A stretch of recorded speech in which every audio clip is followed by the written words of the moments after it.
On to some other news now. Medical aid premiums are increasing again. Medical aid providers deferred new premiums and kept increases significantly lower than usual over the past 2 years. But now it's time to play catch-up. Momentum Health Medical Scheme has just announced an increase of 6.4% from April next year. We've got Damian McHugh, an executive at Momentum Health Solutions, who joins us this afternoon for the details. Thank you very much for your time this afternoon, Damian. As I've said in my intro, it's time to play catch up. We've come out of the worst of the pandemic, but I found it quite interesting that Momentum's increase was below inflation. I think that might be welcome to your clients. Absolutely. Firstly, good afternoon and thanks for having me.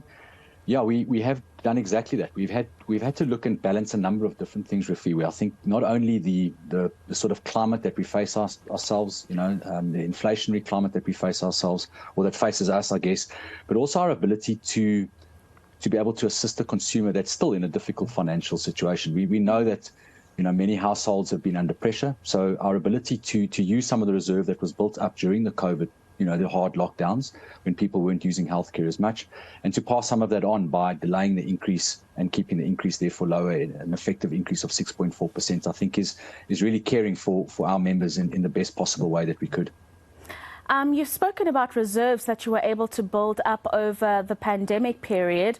In terms of a communication to your clients in the next financial year and the one after that, are you going to sustain levels at around this level, or are they going to be expecting to see what we've traditionally seen from medical aid schemes in previous years when it comes to above inflation increases in previous years? I think what's critical for us to understand is it's important that we make sure that the base increase is correct with medical inflation. Now, medical inflation normally is between 2% and 3% higher than standard inflation. And the reason for that is because as an industry, we generally are getting older in the medical scheme industry, particularly. The aging of people is worse. We don't get enough younger new entrants into the marketplace to sort of cross-subsidize the aging effect. And as a result of that, our inflation numbers are normally a little bit higher, as you rightly say, to what normal inflation is.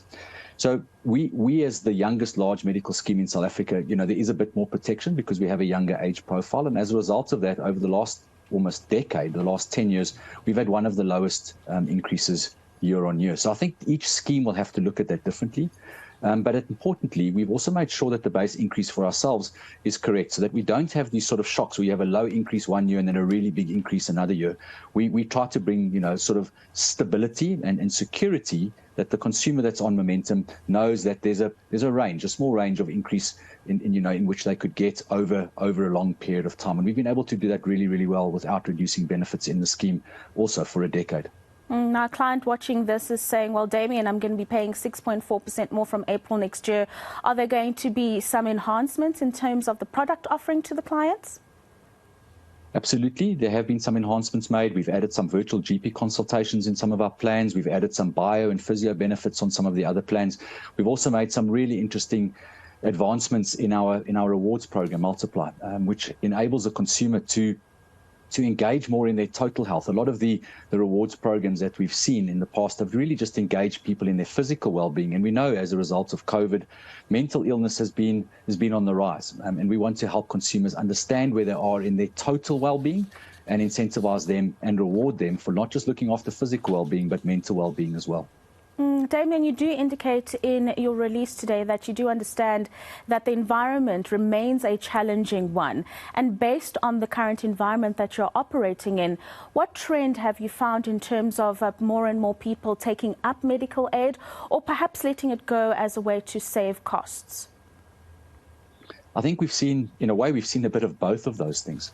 During COVID, normally during dips in the economy or when economies are under pressure. In fact, what we've seen in the past in South Africa is that healthcare was often the first sort of solution that people would resign or were allowed to lapse. Through the pandemic, I think people realized the importance of looking after their health. In fact, our health, in any of our healths, all of us, our health is our most important asset. So protecting it is really, really critical.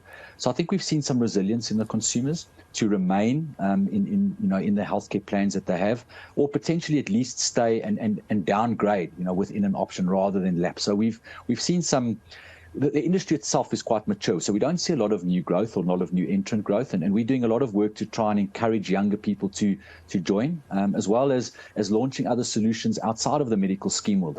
We have one of the leading affordable low-cost healthcare insurance solutions called Health for Me, which at a cheaper price gives people access to private healthcare cover. So we try and do all of that to ensure that the consumer has that ability to remain engaged in health solutions, because if there's anything that the pandemic told us, is to make sure that we protect our health. Absolutely. Damian, thank you very much for joining us this afternoon. That's Damian McHugh, an executive at Momentum Health Solutions, speaking about the price increases that will come in from April next year. I suppose encouragingly for clients, they came in below inflation, and that's all.